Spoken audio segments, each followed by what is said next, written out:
All levels of government have been acting fast in response to the COVID-19 pandemic, including the City of Cornwall. I had the chance to talk to Mayor Bernadette Clement about how the City of Cornwall is responding. Madam Mayor, 2020 has certainly brought us challenges, most recent of which is COVID-19. Let's talk about, first of all, what you've been up to in terms of preparing the city for this pandemic.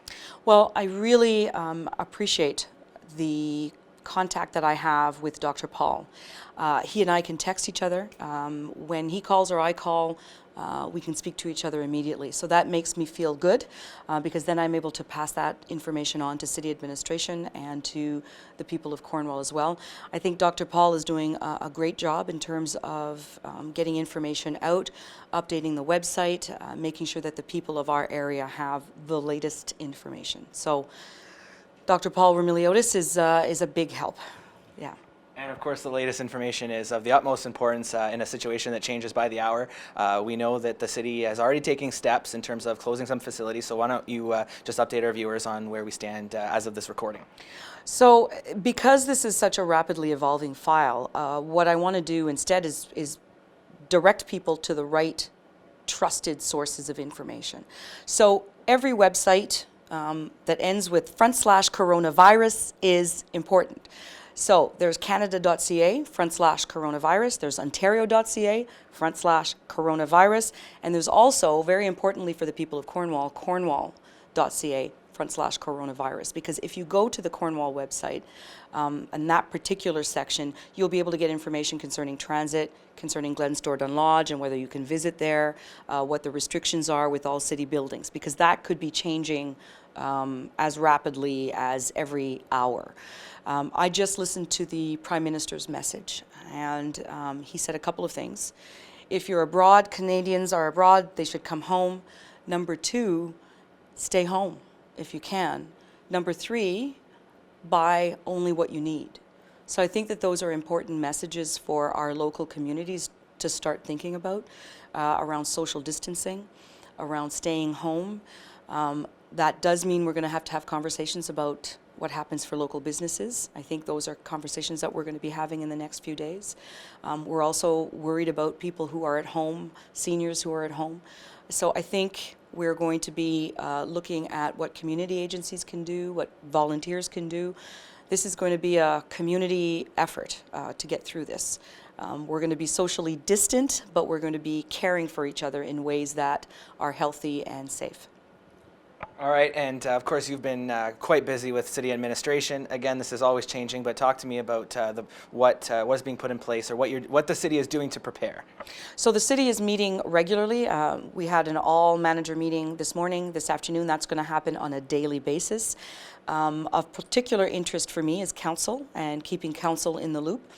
We have a council meeting Monday evening, and we're going to try and figure out how we're going to keep those lines of communication open.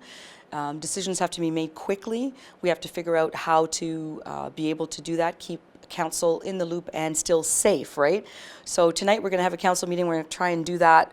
We're going to try and reconfigure the council chambers to make sure that we're distant from each other. But at some point we might have to decide to either postpone meetings or find different ways of consulting each other.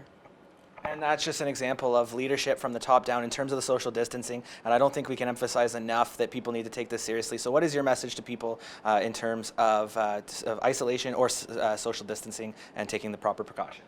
Well, I mean, I'm listening to what the Prime Minister is saying, and if the Prime Minister is saying try and stay home, then I think that that's what we need to be doing. Now that's going to look different depending on our situation, but I mean, I think that needs to stay top of mind. I certainly am going to be paying attention to that.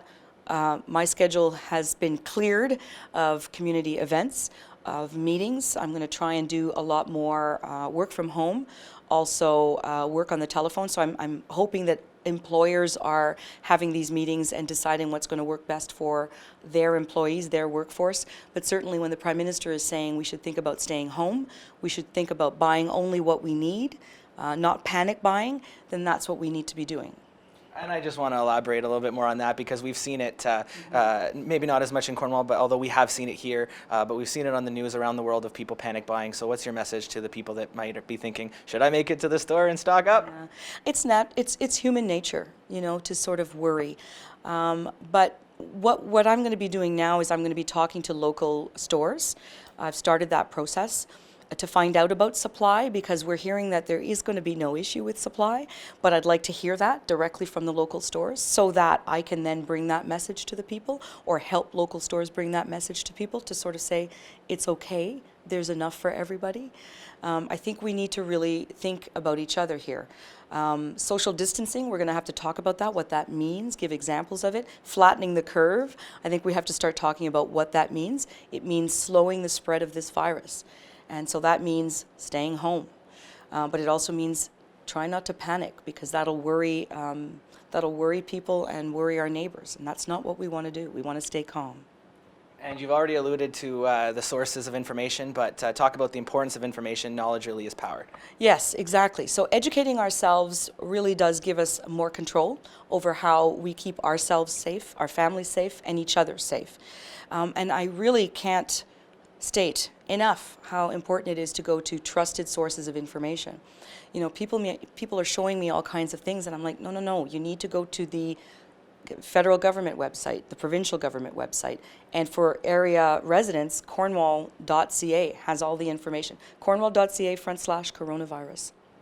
And finally, we know that you'll be keeping residents up to date through your social media, the Mayor's social media, City of Cornwall. But just finally, what is your maybe defining message right now to the citizens of Cornwall that are watching?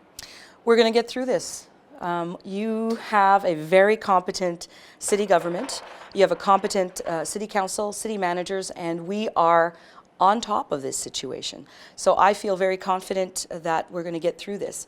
But that means that we're going to have to stay in touch. We're going to have to find ways to make sure that information is flowing out to the people of Cornwall, flowing out to each other. Check in on your neighbors. Give them a call. See how they're doing. Social distancing doesn't mean that we don't speak to each other, that we don't talk to each other. I'm going to use my own social media channels as well. I want to do some more Facebook Live. I just talked to Dr. Paul, and he's going to do some Facebook Live with me. So we're going to try and collaborate and get through this together, and I'm quite sure that we're going to be okay. It's just going to take some time and some, calm. On that note, Madam Mayor, thank you so much for joining me and updating our viewers. Merci, Gabe.